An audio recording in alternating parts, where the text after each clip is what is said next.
and I vow to fathom the Tathagata's true meaning. All right, please put your hands down.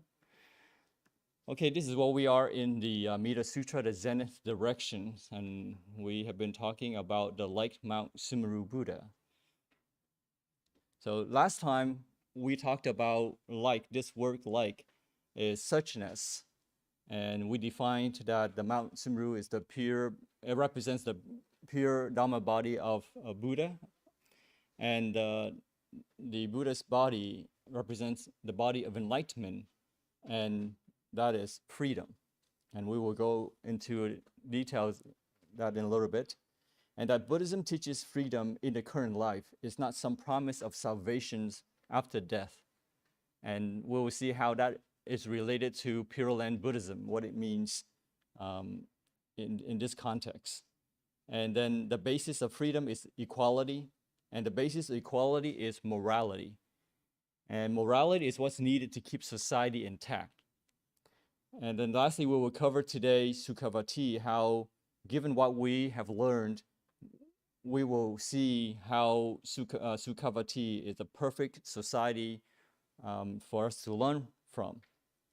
Okay, so let's write. What we left off last time was on Mount Sumeru. We kind of we skipped all that, and according to Princeton Dictionary of Buddhism, looking from the side view, this is how Mount Sumeru looks like.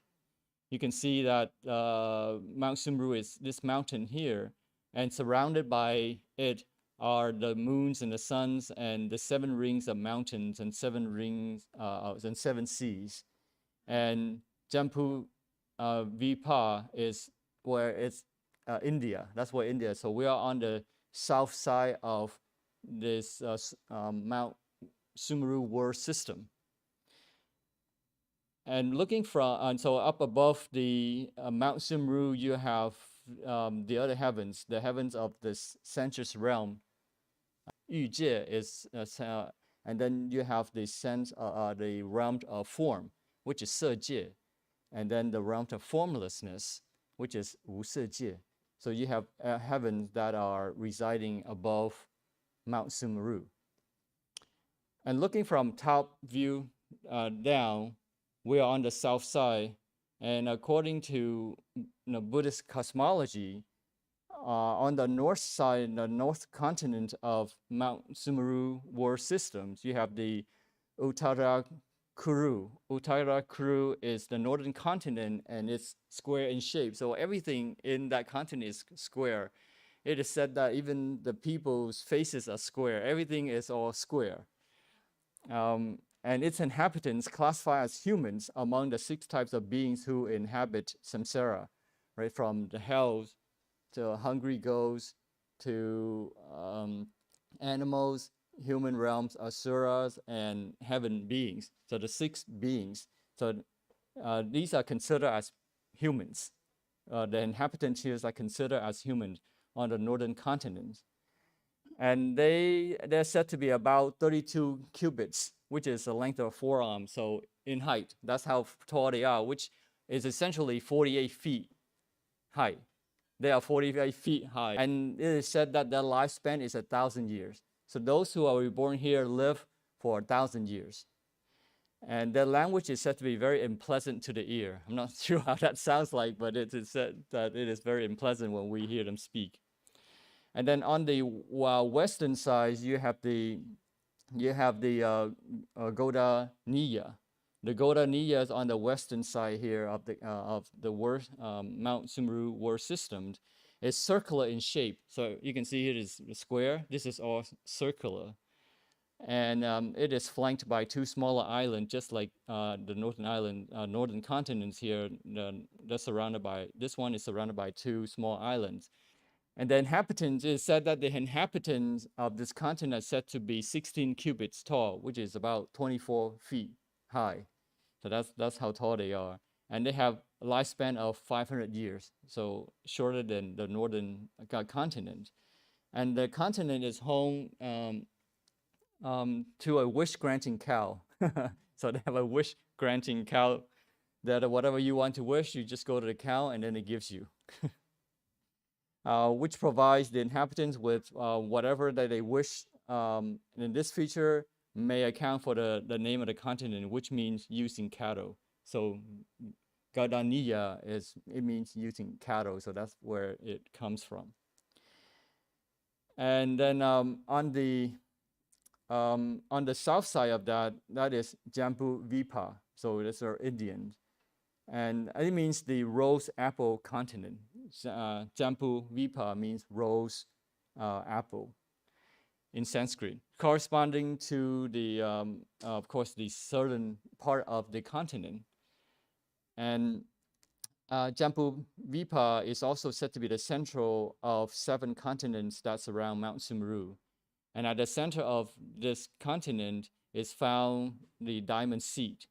The lifespan of humans in the Jambupia can go as low as 10 years. So based on this cosmology, this is the only part that has the realms of hell. So this is where all the hell beings reside.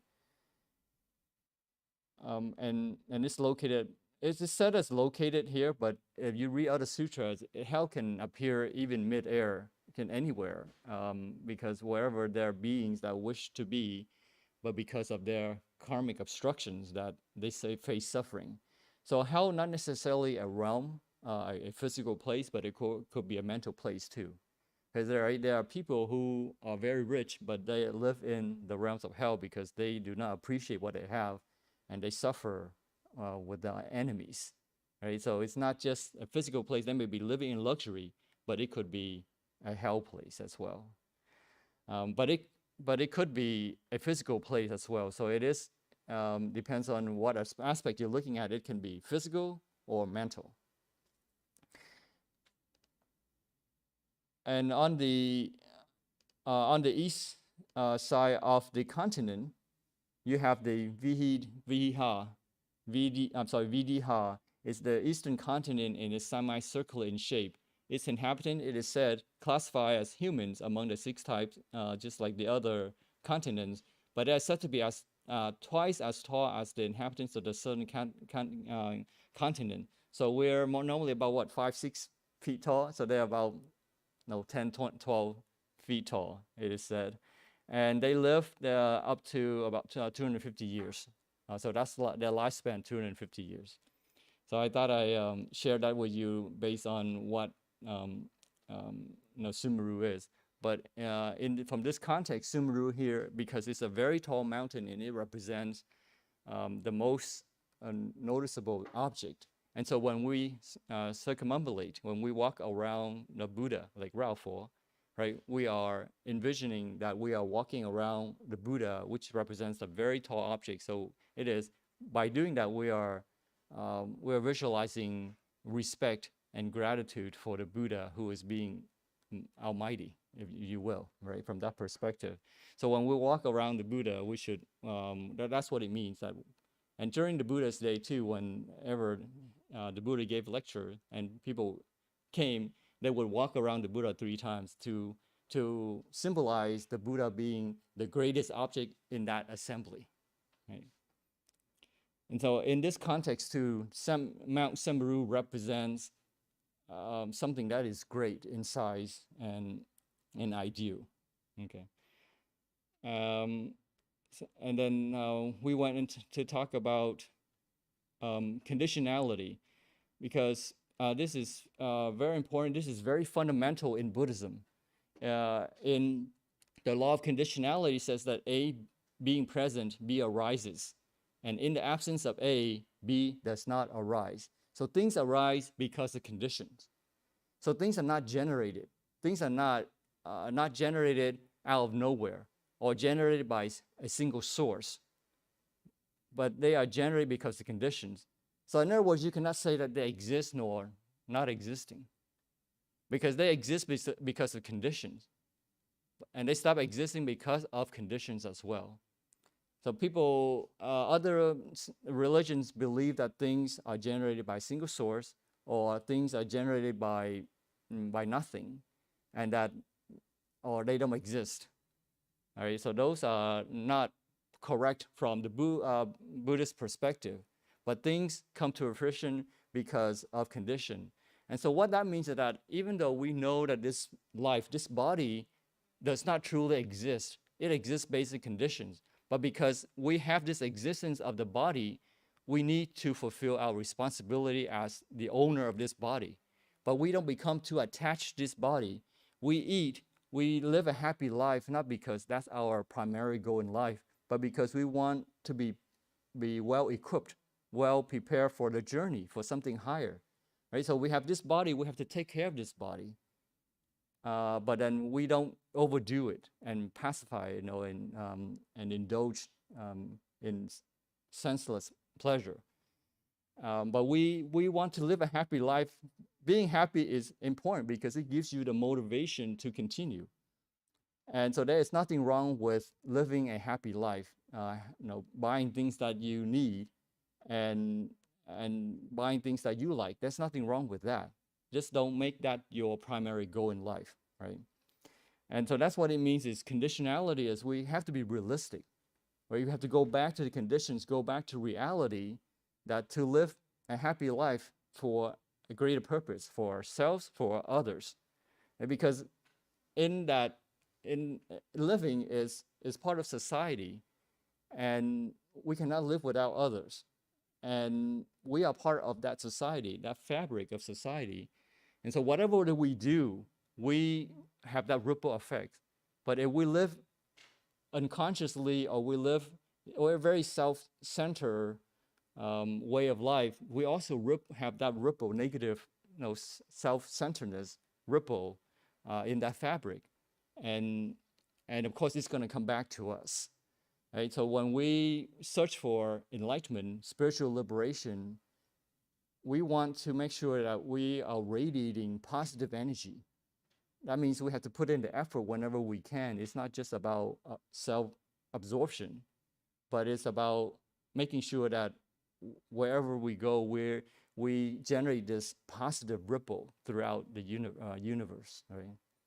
So that's conditionality. It's very realistic. Right? It says that things exist. We don't ignore that things exist, but we acknowledge them.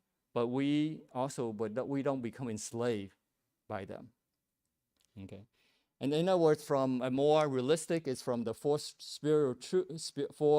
noble truth is that when craving is not present, suffering does not occur.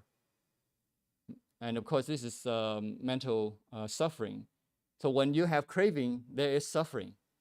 If you want to remove suffering, you don't chase after happiness, but you remove craving. Right? I think that's very essential point to understand.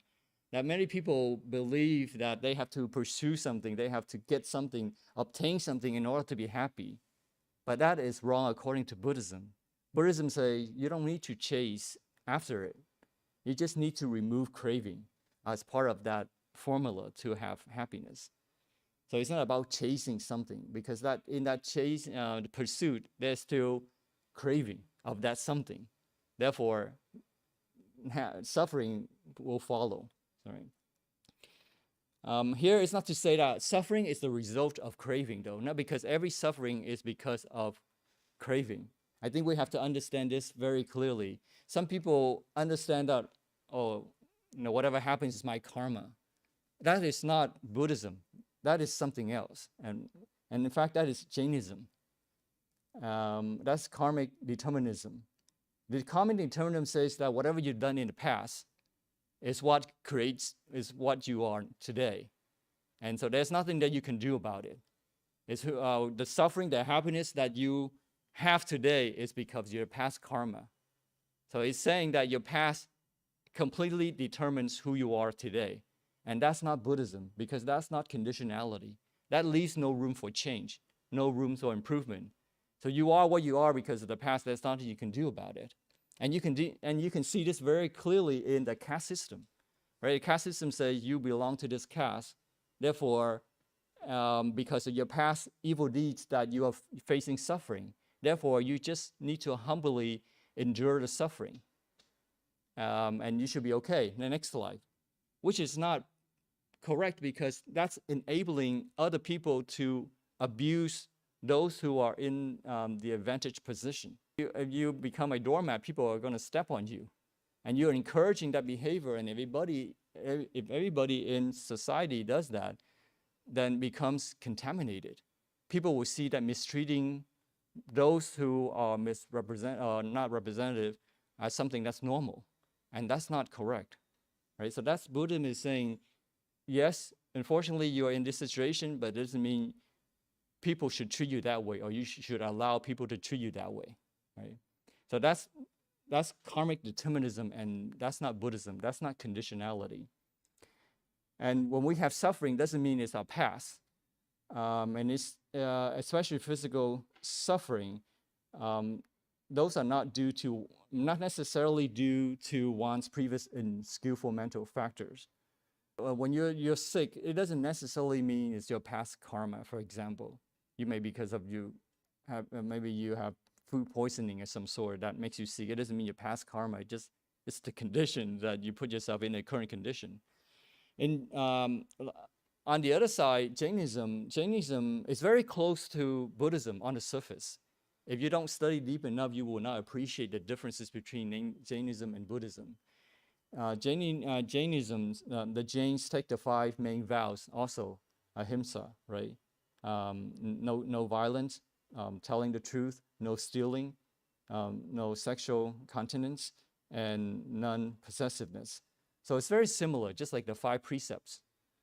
And these principles have affected Jain culture in many ways, such as leading to a predominantly vegetarian lifestyle. So it's very similar to Buddhism as well. But Buddhism is focusing more on the development of the consciousness. I mean, it doesn't prohibit you from eating meat. For example, during the Buddha's day, the Buddha ate whatever people gave him. He didn't demand. But Jainism said, no, you're supposed to be completely vegetarian. You should not, no. And that's the take on it. But the Buddha took a more, to the Buddha, eating was just part of, was like a tool to get you there. Karma connotes in Jainism the universal cause and effect law. So to them, karma is the law of cause and effect. But Buddhism disagrees. Buddhism says that the universal truth is the law of conditionality. And karma is just one of the 5 modes of the law of cause and effect. And so karma is just one of the 5 modes. It's not the complete, it's not the universal law of cause and effect. Jainism believes that past karma determines the present state of being. And whereas Buddhism believes in conditionality, meaning, yes, your past can influence your present, but it's not the single factor that determines who you are. It's who you are today consists of 3 factors: your past, your present action, thoughts, and speech, and the environment. All those 3 factors will can influence the way that you are, right? So there is no single factor that determines your present being, and it can only influence. So this is very encouraging, because when we're stuck in this samsara, this state of suffering, we're not happy with what we have or who we are. We can change it. We can use our skillful thoughts, actions, and speech to change who we are, to create that positive energy, and to utilize the environment. For example, to utilize this environment, like spiritual environment, to help us to progress. And this is the reason why Amitabha created the Western Pure Land, Sukhavati, is to create that environment so suitable that it's very easy to progress. And here it's very difficult, because we have temptations to pull us back, and you have to exert a lot of energy. And it is a good place, but it depends on your strength. If you have the strength, then it is a good exercise. But if not, then you should choose, you choose the battle. Right? You don't want to fight every single battle. It's not wise. You want to choose the battle that you have a good chance of winning. There's no point in going to battle, know that you're going to lose, right? That's not intelligent. That's stupidity. So while there is nothing wrong with this world, we have to choose the proper environment. Otherwise, we're just gonna succumb to the conditions, meaning that we'll regress and we'll give in to temptations, right? You know, and whether it's Jainism, Buddhism, other religions, they all try to achieve joy liberation. But we have to be realistic of whether it is a promise or even an empty promise or it's reality. And how we judge that is based on the conditions. If things are set up logically and you understand the conditions to lead to it, then it's likely to be reliable. For example, somebody who you probably you drive the freeway, you may have seen a lot of signs, right? Flip houses with local investors or make rich quick and things like that. Those advertisements are more effective to those who are financially desperate, right? You want to get out of your financial debts, financial traps very quickly, and so then you jump from one trap to another trap. But those who are sufficient already, those who don't have the needs, don't have the needs, the greed, will not fall for it. When we're presented by with the options for spiritual liberation, we have to understand: is this true or is it a trap, right? And whether it is, the fundamental here is that we all want to leave suffering and gravitate towards joy. And the true joy here, of course, is true freedom. The Buddha is very modern in his teaching, very realistic. He doesn't teach about something that's out of this realm, but he makes sure that whatever you're jumping from one realm to the other, that there is some sort of bridge, if you will, and not just to dive into it, but to make sure that you want to have that bridge so that you don't fall, because if you're trying to achieve spiritual liberation and happiness, internal happiness, but there is no backing up of it, then it may not be reliable. Maybe it's just a push from our greed for happiness. But in this case, the Buddha is teaching the path towards true freedom. And what that means is that to be free from all kinds of suffering. You don't want to jump from one freedom into the trap of something else, another suffering, source of suffering. Just like going from trying to get out of this trap of financial debts to another trap because something sounds very enticing. So you want to have this true freedom so that whatever that you're going to will always be better than what you're leaving behind. Right? That's the only way that we can leave things behind or become non-attached.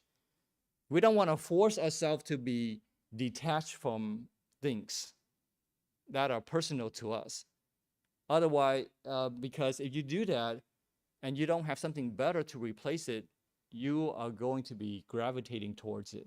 You're going to miss it. You're going to want to have it. You want to continue to be with it. But if you can find something that's better, then you can just easily let go of what you have. When you have something that's more of value, it's easier to let go of something that is of less value. You agree? Right? So when we study Buddhism and we're jumping towards something to the next step, we want to make sure that whatever that we're leaving behind, that we're not going to fall back, and that whatever we are jumping forward to, that is better than what we're leaving behind. Okay, I think that's very important. Otherwise, it's very easy to regress.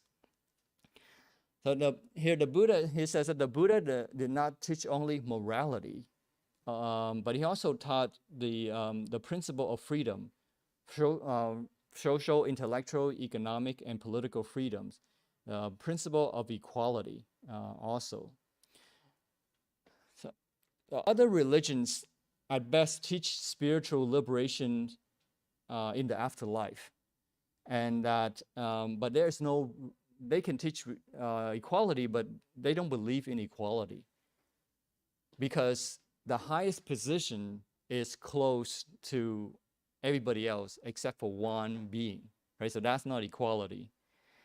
But Buddhism teaches equality in the present life as well as the future, and the highest position is open to all, right? The Buddha says, "I'm the Buddha, you can also be the Buddha." So, and when I'm gone, the next Buddha to replace my place is Maitreya. So he didn't claim to be the only Buddha in the universe, but he's saying when it's time for the next Buddha to come to teach this world, this position belongs to the next Buddha, right? And what are the conditions for equality and freedom? We just don't say, yes, we want equality, want freedom, but we have to put in the conditions. And what are those conditions? Well, the conditions here that in the Buddha, in this lifetime, if we want to have equality and world peace, I think the Buddha has already laid out that map for us. And I think if the world follows it, we can have world peace and equality. The Buddha set an example with the Sangha, right? The Sangha represents harmony, the perfect group of beings to achieve harmony. First, this, of course, this is from the social aspect. The Buddha taught of the 6 harmonies, right? Harmony in the physical, which means that to coexist peacefully. He taught his monks, the Sangha, to live together peacefully and to rise above physical differences. So this was taught more than 2,500 years ago.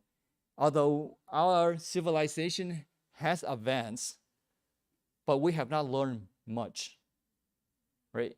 After thousands of years of existence, mankind has not evolved much spiritually and morally, right? We humans still act like savages, and life is still governed by fear and hatred. Although we have advancement in technology and the conveniences in life, but we seem to have more fear and more hatred filling the world. So we have not advanced very much. And you read the news, there's racial discriminations, it's all kind of hatred and violence. And so we have not learned very much. And the Buddha taught the 5 precepts, right? No killing, no harming other beings. But yet we have not learned what it means. And so the Buddha said that if we can do that, we are one step towards harmony, world peace. And the next is verbal, using kind words towards others. And of course, kind words here doesn't mean flattery words, but to speak the truth. Often we may hide who we are. We may put on mascara. We may put on, all kind of makeups with our clothing and actual makeups to hide who we are, to put out the best of who we are, right?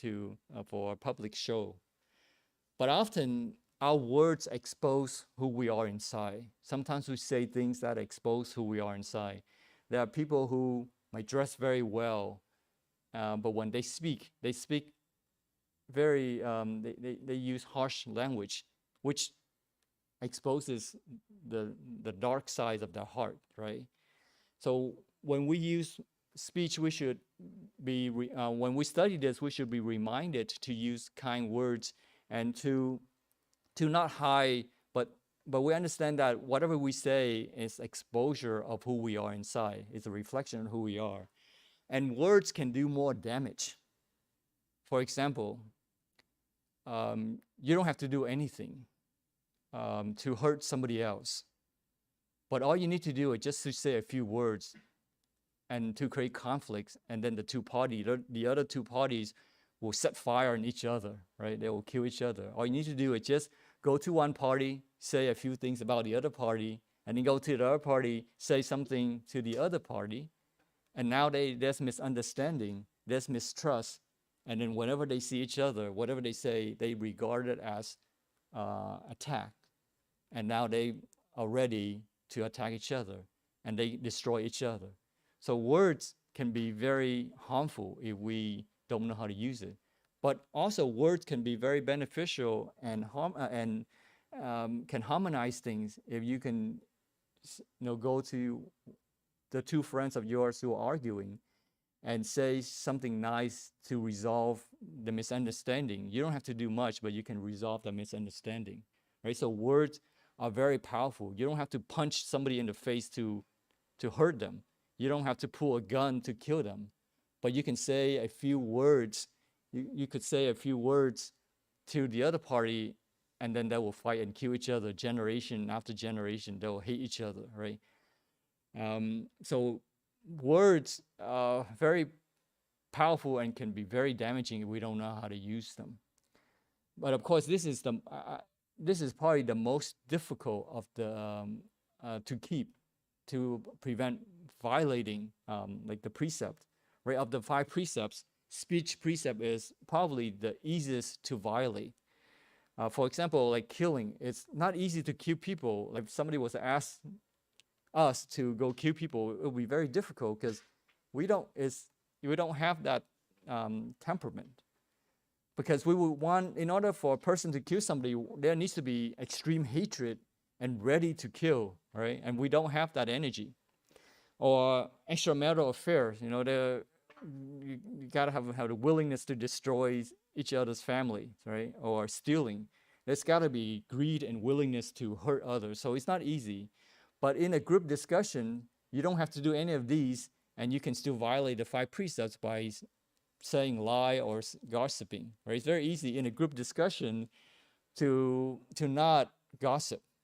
So so this may seem very easy, but it's very difficult to observe. And the next one is mental. Be respectful of one another's opinions, right? And when we wish to those around us to be better. That's why we practice the visualizations of compassion during meditation, that we wish not only ourselves, but our friends and family, strangers, foes and enemies, and all sentient beings, happiness and prosperity. And when we do that, it helps us to avoid a lot of afflictions and jealousy, especially jealousy. We may do good deeds, we may help volunteer, we may donate a lot of money, but there's no guarantee that it is skillful, and there's no guarantee that we won't hurt ourselves in the end. Because if we help somebody and we don't have this mindset of wishing them prosperity and success, and when they become successful, then what happens? We don't like it, all right? We don't like to see those who we're helping surpassing us. So that's why it is very important that we keep this in mind, that we always wish those around us, our peers, to be more successful than us. And when they're successful, then what that means, our wish has come true, right? And so when our wish has come true, of course, we are happy because our wish has come true. So that's why it's important to also visualize that, yes, that person is doing a great deed. He's helping a lot of people. And I wish him well. I wish him prosperity. I wish him success. And when he does become well, prosperous, and successful, then what? We are happy because our wish has come true, right? And then the next, the 4th item in the 6th harmony is to observe the precepts, right? That means to follow the established rules to avoid harming others. And then views, avoid opinionatedness to prevent conflicts. And sometimes a conflict can be good in a sense of we have the foundation of the 6 harmonies. And that is loving kindness and caring, right? There is conflict. Conflict helps us to recognize each other's weaknesses and to identify opportunities for growth. Because if we're here and we don't remind each other to be to be aware of our faults, because we are not perfect. We are humans, and we're trying to achieve the perfections. But in the progress, we will make mistakes, and it is extremely helpful to have somebody on the side to kind of nudge you, say, "Hey, you're on the wrong track. Get back on track." So that is more valuable than, than anything else. And so spiritual friendship, gurus, especially in Tibetan Buddhism, they put a lot of importance on gurus, right? Because gurus can help you to overcome obstacles. If nobody's there to guide you, then it's very difficult to advance. But guru doesn't mean a teacher that's sitting at the top, but it could mean your friends, your peers, right? Somebody who can help us to advance, then that person is our guru. That person who reminds us to get back on the right track, then that person's guru. And so we use conflicts and criticisms to reflect of ourselves, and also to find opportunities to advance. And we should wisely use criticisms to bring to light of things that we can improve, but also to object to what is extreme and harmful. Even though we're studying Buddhism, doesn't mean that we are isolated from the world. We're a part of this societal fabric, and we have that responsibility to maintain the fabric of that society. And so when we see something that's blatantly wrong and harmful, we should say something. For example, like last week, you may have read on the news that there was an outrageous killing of almost 1,500 dolphins. I mean, when you look from the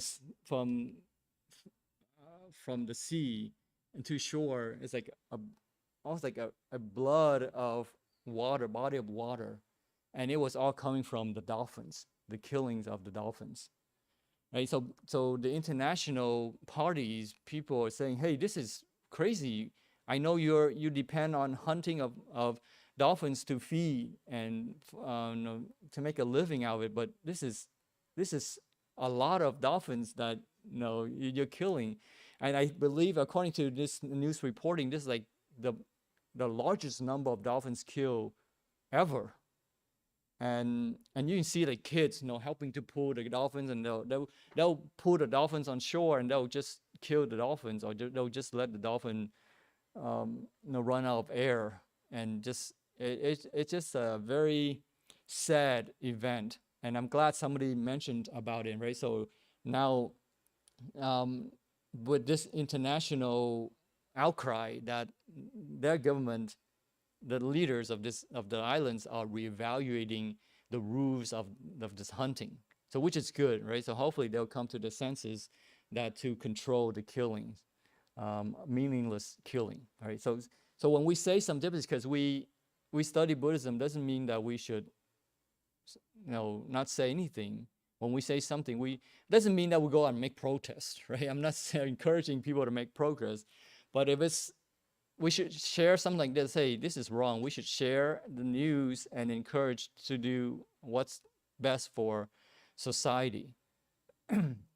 So when we should wisely, again, the point here is that we should wisely use criticisms in order to improve things, right? When you say something that's blatantly wrong, we should acknowledge that it's wrong, and encourage others to to help prevent things from happening. And then the last is sharing of requisites. So not necessarily dividing things equally, but the purpose is loving kindness and caring. And the sharing should be based on performance and needs. Now, just like if you have kids, you have, let's say, 3 kids. Some kids can you can't evenly divide your attention to all 3 kids. You may have to give more attention to the kid that is not performing very well, that needs encouragement and love. Whereas the other kid is a little bit more independent, then you can give less. But in your heart, you want them to be all successful. You want them to be good citizens, and and be happy and be responsible. So your wish is equal, but when you implement your wish, that there can be differences in how you implement, right? So when the Buddha says that when we observe these 6 harmonies, that these are the conditions for peace, harmony, world peace. So if the world observes these 6 harmonies, the Buddha says is very confident that the world can be like the Sangha, which is a world of harmonies and peacefulness. Right? Also intellectual equality, economic equality, and political equality too. Economic and political, they go hand in hand. In countries where the economic conditions are really poor, it seems to lead to political instability. Right. So these are the 2 studies that they did some research on the correlation between economic crises and political instability. So one leads to another. So in other words, if we want to have spiritual liberation, there needs to be social liberation around us. There needs to be economic liberation. There needs to be intellectual liberation. In other words, if we want to achieve spiritual liberation, there cannot be oppression. You agree? Right? And so when we study Buddhism, it's not just about empowering ourselves, but we try to be helpful, and we try to, spread the message of equality by helping whatever that we can. If you have financial freedoms, for example, then you can contribute financially. If you have intellectual freedom, here advantage, then you should share your knowledge with others. Whatever that you have, you can share with those who do not have, and those who need those things. And so that's doing our part, right? And here it says that when there is economic crises, seems to trigger political turnover. I mean, that's kind of a big subject. But if you look at society as a whole, things change more frequently. Do you have that sense that people demand change very quickly? A lot of instability, and the reason for instability is because people want change, right? If you are happy what you have, there is stability, and the reason is because you are happy. But if the reason that you want change is because you're not happy what you have. We have a lot of social changes in our societies because people are not happy with what they have. So the more that we are unhappy with ourselves, the more that we tend to want to change. And people want change. Fundamentally, it's because they are unhappy. So when we study Buddhism, we meditate, we develop this positivity. We're slowing the change in ourselves because we are happier. But we don't want to become complacent, right? We don't want to become too happy that we become complacent. So we need to balance that. We don't want many changes that disturb us. We become unstable emotionally, psychologically, mentally. But we do want that stability, but at the same time, we have to balance that with awareness in order to prevent complacency. We don't want to become complacent, right? And what that means here is that when we practice Buddhism, especially the Eightfold Path, right view, right contemplation, right speech, right karma, right livelihood, we are contributing to the economic, political, and social stability. In other words, world peace. Right? When we study Buddhism and we're taking our part in practicing the Eightfold Path, we are trying to make our environment more harmonious, and we are contributing to the stability of our society. That is very meritorious. In fact, it is so meritorious that the Buddha says that you follow the Eightfold Path, it can lead to enlightenment. So enlightenment here is not just for our self-gain, but it's how we live our lives. Right? If we live our lives according to the Eightfold Path, it is so meritorious that it can lead to enlightenment, and that's true liberation. Said a different way, you don't achieve liberation by wishing for it. You don't achieve enlightenment by sitting, you know, in a meditation hall or just wishing for meditation or wishing for enlightenment. But you live your life in such a way that is so meritorious, and it fills with compassion, loving kindness. And of course, in that there is wisdom, because if without wisdom you won't be um, altruistic and filled with loving kindness, right? So if we live our life with following the Eightfold Path, fill our lives with loving kindness, then we are on our way to enlightenment, right? So it's not something that you can wish, but you can also put that into practice. Does it make sense? Right? So the Eightfold Path, loving kindness, I mean, that's the foundation for enlightenment, not the other way around. It's not like I won't do anything until I become a Buddha. Well, that's not gonna work, because it's like the chicken egg kind of scenario. Well, if you're gonna wait until you become Buddha, and you never become Buddha because you don't exercise your loving kindness, your wisdom. Does it make sense?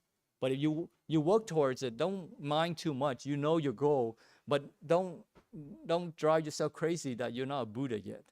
But continue to cultivate loving kindness, and you will get there, right? Conditionality. You provide the proper conditions, the effect, the results will occur, right? Okay, so Buddha's Sangha is based on order, discipline, and harmony. And we often don't, we may not recognize this by studying the scriptures only, but if we look at how Buddhist organizations operate, how the Sangha operates, then we can see that Buddhism is very down to earth and very modern.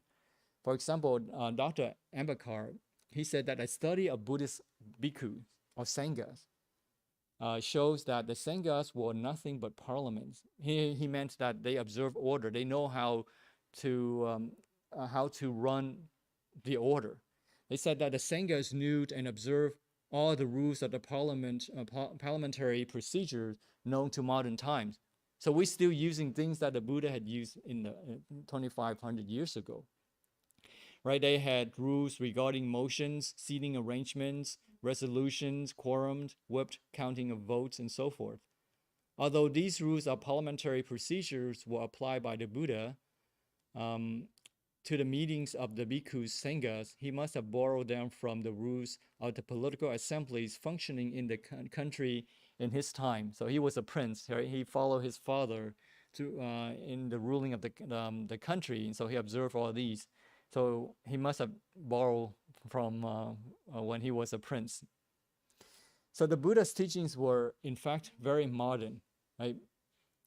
And Buddhism deserves to be a role of model for society, where it can bring lasting joy to the individual, to the mass, and to the world. It has that ability. And we should feel proud about learning Buddhism, because we are, by the fact that we are practicing the Eightfold Path, we are contributing to world peace, right? Just like we mentioned. So the Buddha's main concern is that one should win freedom in the course of his life, the current life here on earth. He did not merely promise man salvation in heaven after death. So this is a main difference between Buddhism and religion in general. And it's not just some salvations after this life, but salvations in the present life, where you live happy, you live freely. So the more that we practice Buddhism, if we feel happier, lighter, and freer, then we know that we're likely on the right path. But if everyone around us becomes happier, lighter, and freer, then we can be certain that we are on the right path. Does it make sense? Right? Because when we're happy ourselves, yes, we might be on the right path. But if everybody around us is also happy and lighter, then yes, then definitely we are on the right path. So the difference between Buddhism and religion here is that religion is the relationship between God and man and the promise of salvation after death. Whereas Buddhism is the focuses on the growth of the individual in the current lifetime and also future lifetime, and resolving sufferings in the present time. Right, Mr. Chen in lectures 2 weeks ago, he says Buddhism is about solving problems, solving sufferings in the current lifetime. It's not about solving problems in the past or solving problems in the future, but to solve your problems now. So it's very down to earth, and it's very modern, it's very applicable. And the reason it's modern, it's applicable, is because it's valuable and it can be used to solve problems in the current lifetime. So what does this mean to us Pure Land practitioners? Well, if we are wishing for rebirth in Sukhavati, without trying to make this world a better place, a happy place, then we are turning Buddhism into religion. We are making that wish, right, the afterlife wish for salvation. So it's a mere promise after death. So that's religion. If we don't make our current life happy, make it better, then we are turning Buddhism into a religion. Does that make sense? Right? And that's not Buddhism, right? So practicing and living Buddhist principles turns our environment into a happy place, and we turn Buddhism into reality, right? It's not just we study Buddhism and we wish for rebirth in the Western Pure Land, Sukhavati, and our world here is falling apart. We're leaving a trail of suffering behind. Then that's not Buddhism. And we're pursuing something that is great. That is very contradictory, right? Wouldn't you say? Right? It's not the Buddhist path. But we should turn Buddhism into reality. And that reality is now. That reality is something that we can sense. And that is the current life. Right? So Buddhism, and also Buddhism is not philosophy if it's divorced from any kind of ethical spiritual discipline. In philosophy, it's just about talk and there's no living it. And Buddhism is philosophy, but it's not a philosophy if you separate ethical aspect from it. Okay? And here, Dr. Ambekar says that religions, in a sense of morality, is the governing principle of every society. Every society needs to have laws and morality in order to survive, to be intact. So society here must have either sanctions of law or the sanctions of morality to hold it together. Without either, society must go to pieces. So in other words, it's the law that keeps the antisocial minority within bounds, while the majority are governed by morality. Right? In Sukhavati, we don't have laws because everybody is perfectly moral. So in a society where you have no morality, then you need law to make up for it in order to stay intact. Does it make sense? Right. So an interesting question here is that what happens when there is a widespread breakdown of morality in society? What happens when a lot of people in a society lose faith in religion? Right? Now, we see this. You can read it in the news. It is no longer able to hold a society together. There are signs here and there that society is beginning to fall to pieces. Right? Riots, right? A lot of dissatisfaction, a lot of anger. So those are signs that people are not happy. They want change, and they don't believe. In other words, they don't believe what they've been given is the truth. That's why they want change. They demand change. And in order to prevent that, they need to have more laws. But then when you impose more laws, you can make the citizens more unhappy, and they'll rebel. And we've seen this throughout history. You read a history book, there's a lot of cases, right? From history we can learn. And people, they're unsatisfied. They hurt each other. They kill each other family, strangers, and whatnot, they're to a point where they don't care. And that's because they're unhappy. And it's happening every day in the news, where you can see that. So so what happens is when there's no trust, there's nothing to rely on, there's nothing meaningful to rely on, then there will be chaos. And that's what happens when morality breaks down in society, is there will be chaos, right?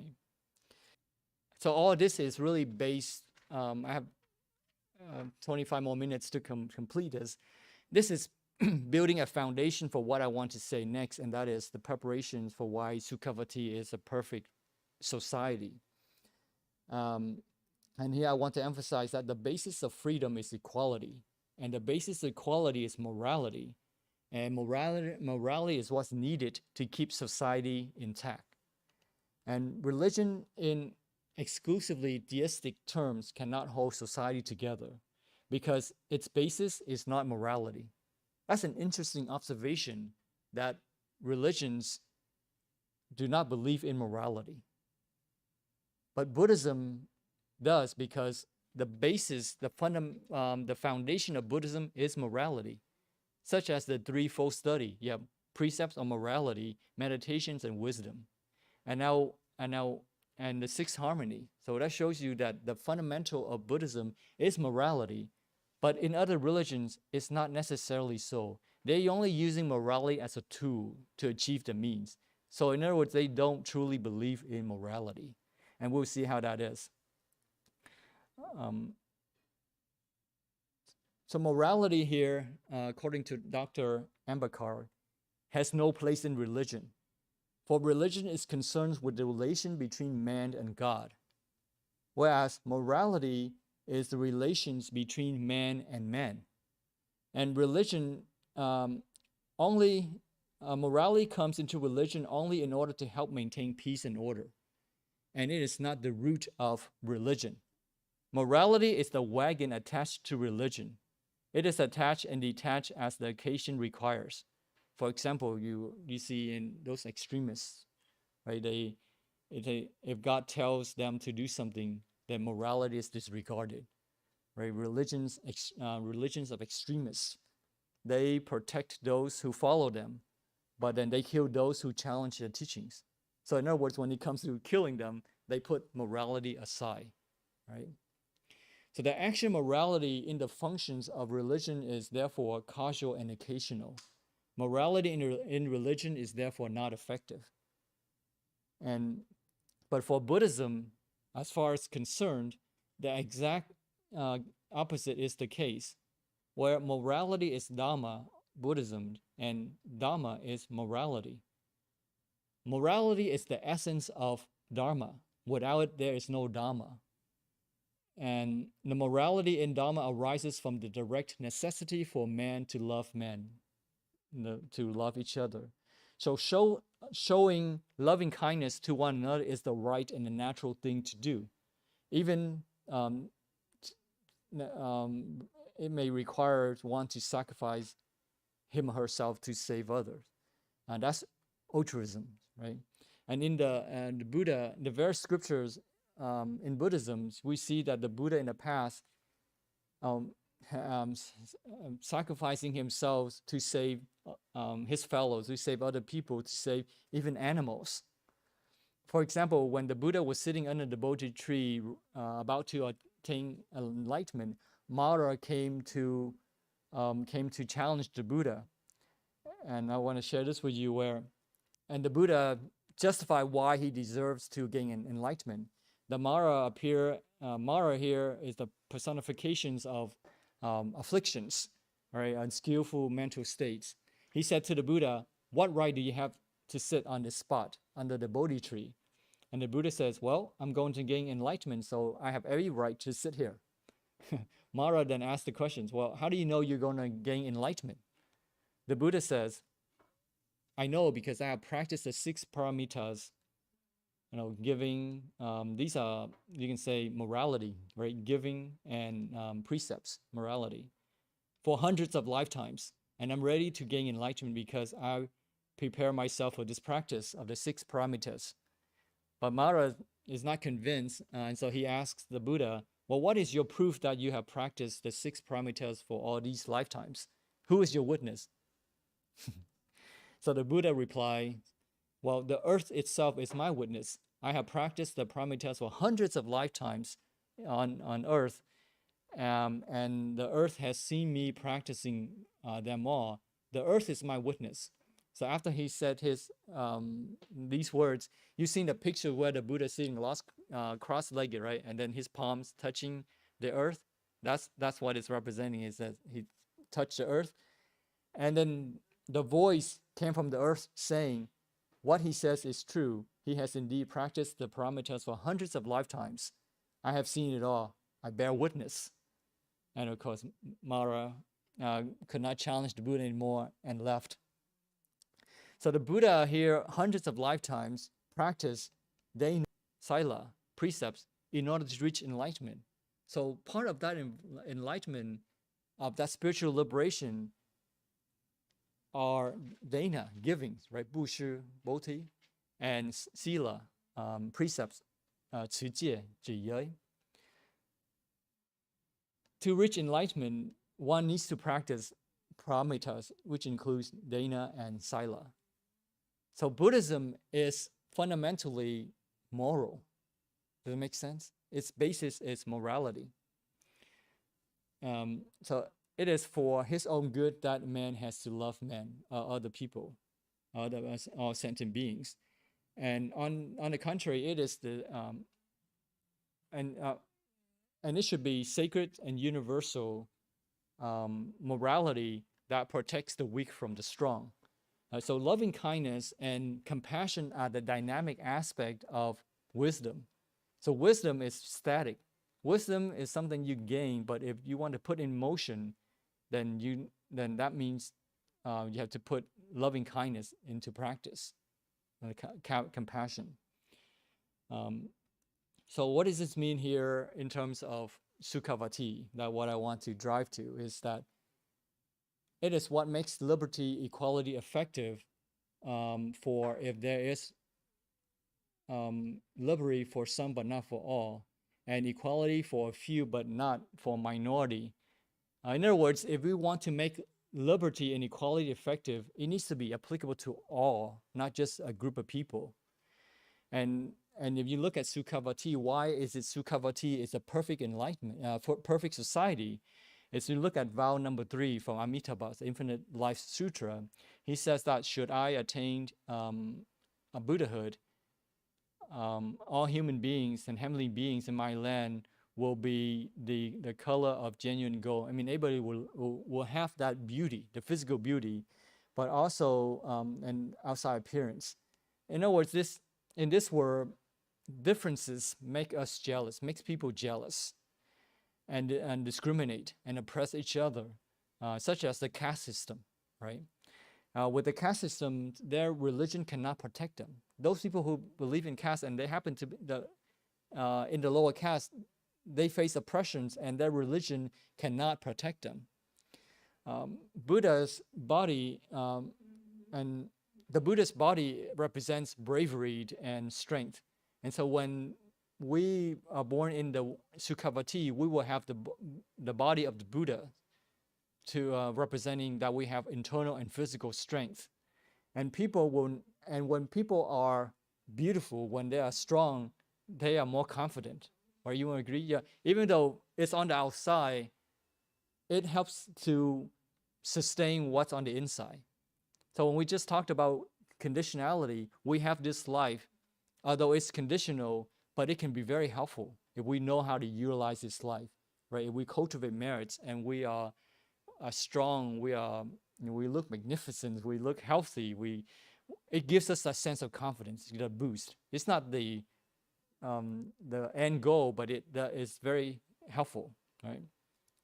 So that's why the Buddha's vows here, 3 and 4, is to have that physical appearance of beauty and strength, is to help us to feel, to give us the boost of confidence, but also to minimize jealousies that we often see here. Because when we migrate to the Western Pure Land, we are not necessarily have become bodhisattvas. We still have our habits as humans, right? We still have those afflictions, but those afflictions don't bother us because there are no conditions for them to come to fruition, right? And it will take us time for us to eradicate those afflictions and those habits. So about vow number 9 here, we can see that if I should attain Buddhahood, yet humans and heavenly beings in my land would not attain supernatural abilities and travel beyond at least hundreds of thousands of millions of Nayutas of Buddha lands within one thought, may I not attain perfect enlightenment. So the Buddha has attained enlightenment, so that means this vow has been realized. So on earth here, we see inequality where people are judged based on their physical appearances. And if they are weak, then unfortunately, they will be denied of such great opportunities. And so the Buddha recognizes this, and that's why he had this vow, is that those who are born in the Western Pure Land will be equally capable with all these supernatural abilities. And of course, when we have these supernatural abilities, not for us to become arrogant to display, but to help others. So when we after we're born in the Western Pure Land, we have these supernatural abilities, and we can do great work, great things for all mankind or sentient beings. The 6 supernatural abilities are as follows. One is psychic power, and that is when you have this psychic ability, you have ability to multiply your body. For example, walk through walls, walk mountains, walk through air, walk on water, and so forth, and even up to the heaven, right? And then the second is clairaudience. And this is the ability to, it's called the divine ear, where you have ability to hear things from that are from great distances away, very far away, even thousands miles away. But you can also hear things that are beyond the hearing range of human beings. Or your ears, your physical ear, you can overcome that. And then the third is telepathy, where you have the knowledge of reading other people's mind. You have the ability to read other people's minds. Fourth is recollections of past lives. It says recollection of past life, but in other cases, you can also have ability to see the future as well, and according to some sources. And then there's clairvoyance, where it's called the divine eye, where you can see things that are very far away, but not only in the white light spectrum, but you can see things that are beyond the human abilities, flesh eyes that can see. And then the 6th one is very special. The 6th one is only for those who have gained enlightenment. All the other practices, other religions, they can obtain the first 5 supernatural abilities. But it's only the 6th ones that is in Buddhism, because Buddhism is the only teachings that we know of that can get to enlightenment. So that's why it's only in Buddhism. Where this is the destructions of the asavas, or the mental defilements. When you have, in other words, to have this ability to get to enlightenment, you need to have removed all your mental defilements. So it's not that we achieve enlightenment and then we have this mental defilements, but it's the other way around. We have to achieve eradicate all mental defilements before we achieve enlightenment, right? And achieving enlightenment means freedom, like liberty. So liberty and freedom are not entirely the same. Why is that? Liberty is more external, and freedom is more internal, pertaining more to the mind and the heart than to the body. We enjoy liberty when the society to which we belong is organized in proper principles, right? We can move easily. We have no oppressions. But we enjoy freedom when the mind reaches a higher state of consciousness, when the mind becomes free from greed, hatred, and delusion. So this requires observing the precepts, practicing meditations, and developing wisdom in order to achieve freedom. Right? Freedom is internal.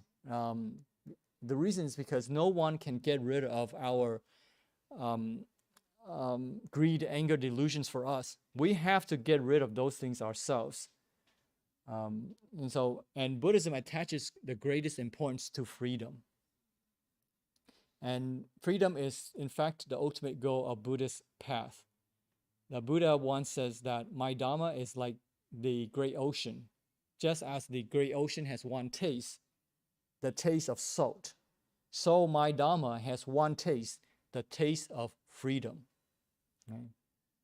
Um, and so even though there are differences between freedom and liberty, they are closely connected, because you cannot have one without the other. You cannot say you can have freedom without liberty. You cannot say you have freedom, but then yet you live in a very oppressed life, right? So it's very difficult to develop the mind, to raise the level of consciousness if one does not enjoy liberty. Does it make sense? If your life is full of oppressions and anxieties and afflictions, it's very difficult to practice meditation, right? Therefore, the two go hand in hand. So practicing Buddhism is not just jumping right into the state of liberations and freedom, but we should be realistic about our practice. Right? We need to be on the road to spiritual liberation, spiritual freedom. So that means that the more that we practice Buddhism, the more and more joyful we are on the journey of Buddhism. And the less and less that we have suffering. So we know that we're on the right path if we have more joy, more satisfaction, and less affliction, less suffering. And we should at least be free, but be liberated socially and economically. Right? We may not be very well off. We may not have millions and millions of dollars, but we should at least easily obtain what we need. So this means that we should put in the efforts to preserve liberties for ourselves and others. So it's not just about being exclusive in our own practice, but to put forth the efforts to help preserve the liberties for others, like economic liberties, social liberties, political liberties, whatever that we can help. So this is the reason why that Buddhism is so tolerant, because it recognizes political liberty, social, economic, intellectual, religious liberty. And Buddhism recognizes the importance of all these liberties. And that's why it's so tolerant. And it has always recognized the liberty of the individual to follow the religion of our own choice. So some religions do not recognize this liberty, however. Right? In Europe, for example, thousands of people have been killed in wars of religion, in the name of religion. But we have never heard over the last 2,500 years of Buddhism waging wars, because they don't believe in what other people believe. So it has never been a religious war in the name of Buddhism. Buddhism has spread only by peaceful means, and one of the reasons for this is that Buddhism believes in liberty. Right? Those religions do not believe in liberty. They don't necessarily believe in morality. Morality is just a tool for them to preserve order. But Buddhism lives morality. Buddhism is morality, right? So what does this mean? What does equality mean? Equality here doesn't mean that everybody gets the same thing. Right? Everybody is, people will be equal, but it doesn't mean that everybody gets the same thing. Equality here essentially means that everybody has the same right to develop as a human being. Right? Buddhism takes quite a different view. It believes in equality, not caste dharma. It does not see people as Brahmin, Kshatriya, Vaishya, and all the different types of castes or levels. It sees people just as human beings. Until we see each other as human beings, we won't be able to connect with them and provide loving kindness. People have prejudice and they kill each other based on racial and religious differences because they don't see each other on the human level, right? They may protect their followers, but when it comes to non-believers, they have no reservations in laying them down. And the reasons that they can lay them down is because they see those as subhumans, right? They see those non-believers as something lower than them. They don't see eye to eye as human on the human level. And inequality here is that a person has no right to do whatever he or she is capable of. So, and the worst, of course, is to have no right to exist. His birth should determine his society, his duty in society. But the Buddha taught that it is worth, not birth, that a person should be judged.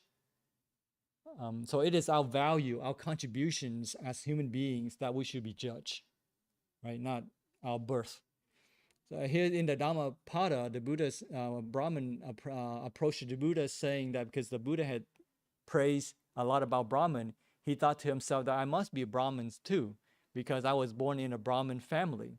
But the Buddha says that I do not call a man Brahmin merely because of his birth or lineage.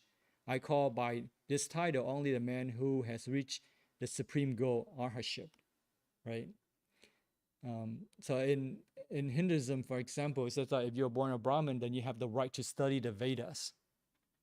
If you're born as a Kshatriya, then you have the right to fight. But if you're born in a lower realm, on the business caste, then you have the right to make money, to do business. It does not matter if, as a businessman, you cheat a little because it is part of your dharma, right? It is your duty to make money, no matter how. Doesn't matter. You make money. That's your caste.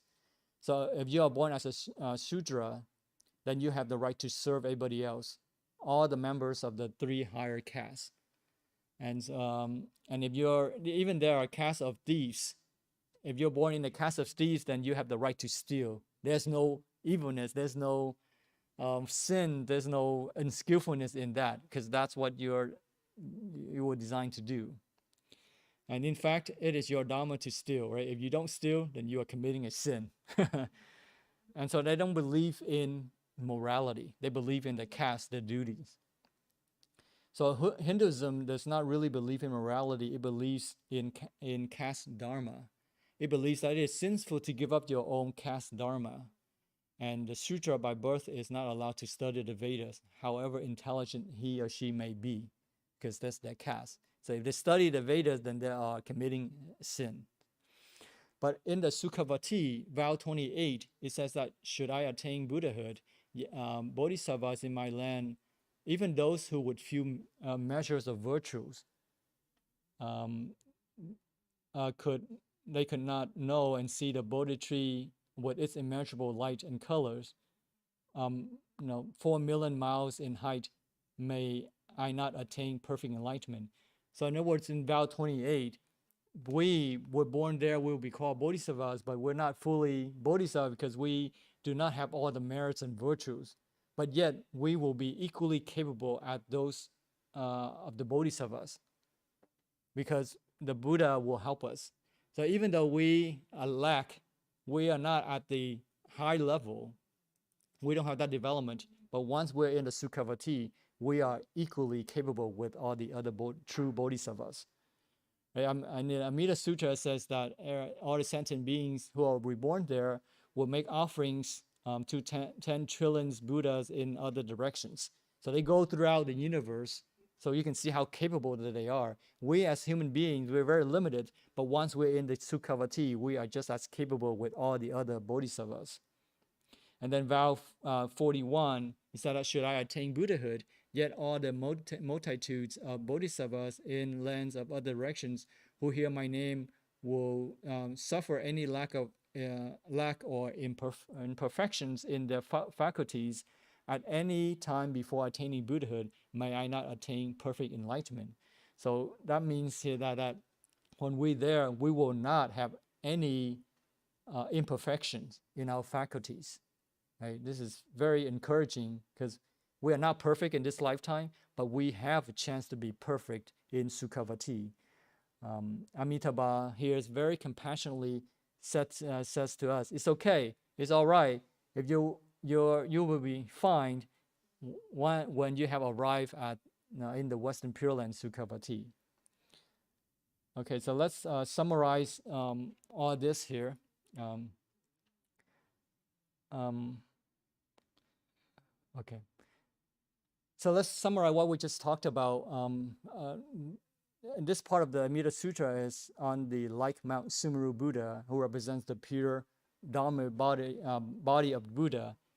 Enlightenment is a state of absolute freedom from the conditioned, right? Conditions. That means suffering due to attachment to impermanence and insubstantiality. Insubstantiality here is transitory and it is a source of unsatisfactoriness and it leads to suffering. So we're not suggesting that one should seek permanence in order to obtain permanence in order to achieve happiness, but no suffering here. The true source of happiness is a state of no suffering, and that is a state absent of greed, anger, and delusion, and all the mental defilements. So to achieve happiness, we just need to let go of selfish craving. Right? Liberty is only effective if there is equality, equal opportunities to do our best, and that we can see that in the Sukhavati. Freedom is achieved only after having fully developed our own loving kindness, compassion, and wisdom. Right? In the Western Pure Land, Sukhavati, it's a perfect society because of the equality that we see. So regardless of whoever that's reborn in the Sukhavati, all become equally capable to help and save. To help and save sentient beings. So Buddhism is not a religion in deistic terms, not some mere salvation promised for after death. But Buddhism emphasizes liberations and freedom in the current lifetime, resolving sufferings in the present lifetime, not the future, not the past, and by developing our consciousness to the higher levels, right? As Pure Land practitioners, we should not just wait for rebirth in Sukhavati for salvation, but rather we should try our best to make the current world around us a happy place, right? We should put in the best efforts, the best we can to help preserve the liberties and freedoms for ourselves and for others on earth. So we know that we're on the right path if we every day, or not even every day, maybe year over year, that we feel happier, freer, and that those around us agree and they're willing to support us and we're supporting them. So that shows, that's very good feedback that we are progressing in the right directions, right? Does that make sense? Okay. All right, any comments, questions? Let's do dedication. Could you please join your palms together? We recite. May the merits and virtues accrue today adorn the Buddha Pure Lands, repay 4 types of kindness above, and aid those suffering in the paths below. May those who see and hear of this bring forth the resolve for the Bodhi mind. When this retribution body is complete, together we shall meet in the land of ultimate bliss. You could please rise. We bow to the Buddha 3 times to show our respect. First bow, second bow, and third bow. 阿弥陀佛。